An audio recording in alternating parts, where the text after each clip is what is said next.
dan angkuh serta dipenuhi dengan nafsu. Hawa nafsu adalah lupa akan kematian. Oleh karena itu, salah satu langkah dan wasilah yang dapat mengobati jiwa dari penyakit-penyakit hati adalah dengan banyak mengingat kematian, sehingga lahir ketekunan dan melaksanakan hak-hak Allah secara ikhlas.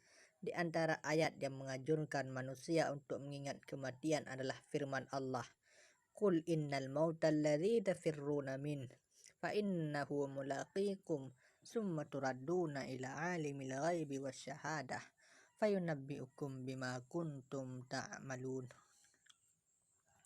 Katakanlah, sesungguhnya kematian yang kamu lari daripadanya, ia pasti menemui kamu.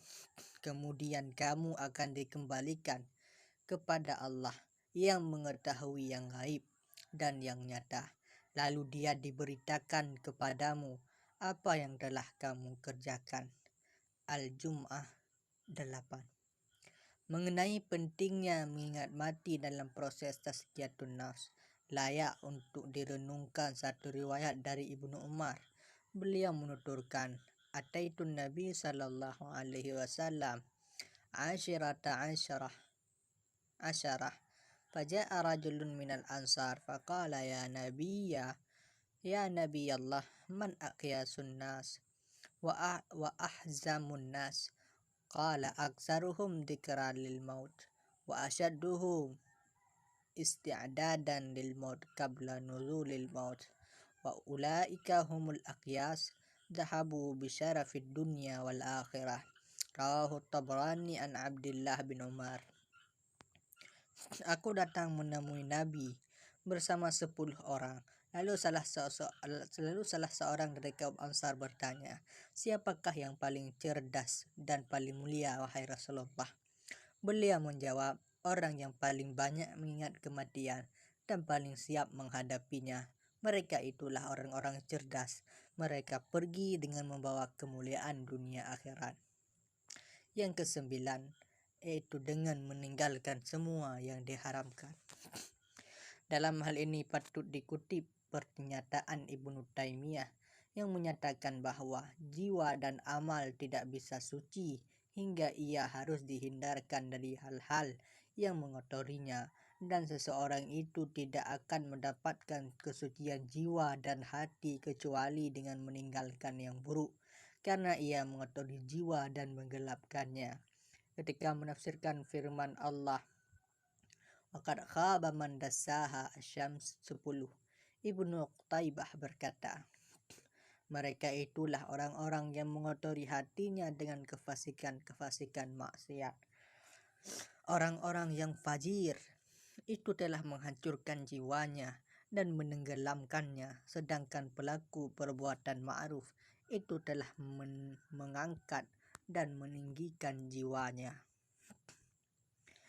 Demikian pula Allah berfirman, "Ya ayyuhalladzina amanu la tattabi'u khutuwatis syaitan wa may yattabi' khutuwatis syaitan fa innahu ya'muru bil fahsya'i wal munkar. Walaula fadlullahi 'alaikum wa rahmatuhu ma zaka minkum min ahadin abada walakinnallaha yuzakki man yasha wallahu sami'un alim." Wahai orang-orang yang beriman, janganlah kamu mengikuti langkah-langkah setan. Barang siapa mengikuti langkah-langkah setan, maka sesungguhnya dia setan menyuruh mengerjakan perbuatan yang keji dan mungkar.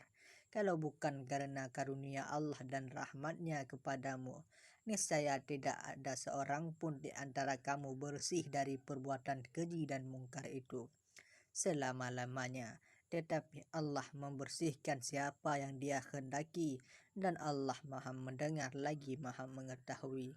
An-Nur 21. Allah menyebutkan hal itu setelah penyebutan haramnya zina, menuduh zina, dan menikahi pezina. Demikian ini membuktikan bahwa cara membersihkan jiwa ialah dengan meninggalkan semua larangan tadi. Pada ayat selanjutnya, Allah juga memerintahkan agar menundukkan pandangan dan menjaga kemaluan.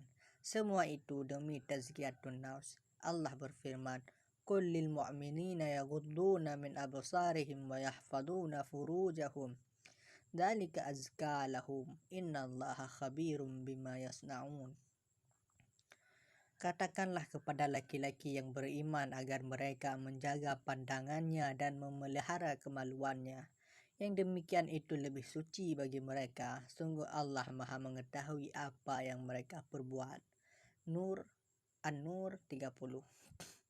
Yang ke-10, muhasabatun nafs, introspeksi diri. Kesucian dan kebersihan jiwa tergantung pada muhasabahnya. Muhasabah ada dua macam. Pertama, muhasabah sebelum beramal, yaitu berfikir dan merenung ketika ada kehendak dan semangat, dan tidak segera beramal, kecuali setelah menjadi jelas keutamaannya dibanding dengan meninggalkannya. Kedua, muhasabah setelah selesai beramal. Ini meliputi satu, muhasabah mengenai ketaatan yang belum dikerjakan secara sempurna. Dua, muhasabah mengenai perbuatan yang sebaiknya ditinggalkan, tidak dikerjakan. Tiga, muhasabah mengenai perkara mubah. Mengapa perlu dikerjakan? Apakah hal itu dimaksudkan untuk Allah, kehidupan akhirat, atau untuk kesenangan keduniaan? Yang ke-11, amar ma'ruf nahi mungkar dan jihad. Mari kita perhatikan kaitan antara tiga ayat suci berikut ini. Qad aflaha man zakkaha. Sungguh beruntung orang yang menyucikan jiwanya itu. Asy-Syams 9. Wal takum minkum ummatu yad'una ilal khairi wa ya'muruna bil ma'ruf wa yanhauna 'anil munkar wa ulaika humul muflihun.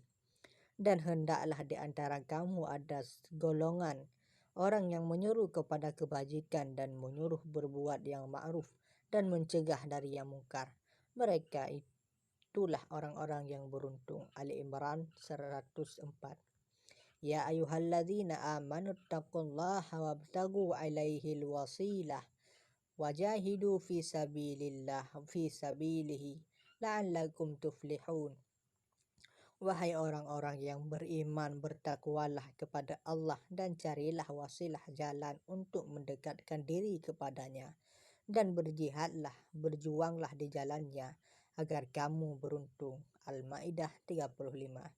Keberuntungan yang disebut pada ayat terakhir di atas berkaitan erat dan bergantung dengan bagaimana seseorang melaksanakan tugas amar ma'ruf nahi mungkar, bertakwa, beramal saleh, dan berjihad di jalan Allah.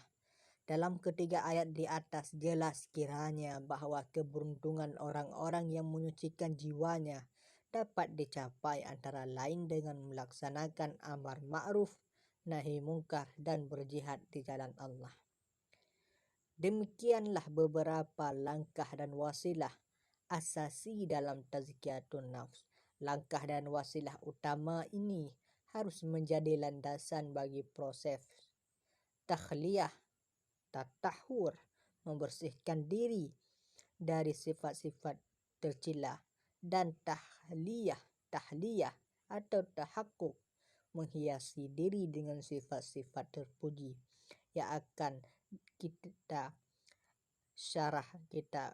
bahas secara tersendiri dalam tema-tema selanjutnya. Semoga Allah menyucikan diri kita, karena dialah sebaik-baik yang menyucikan.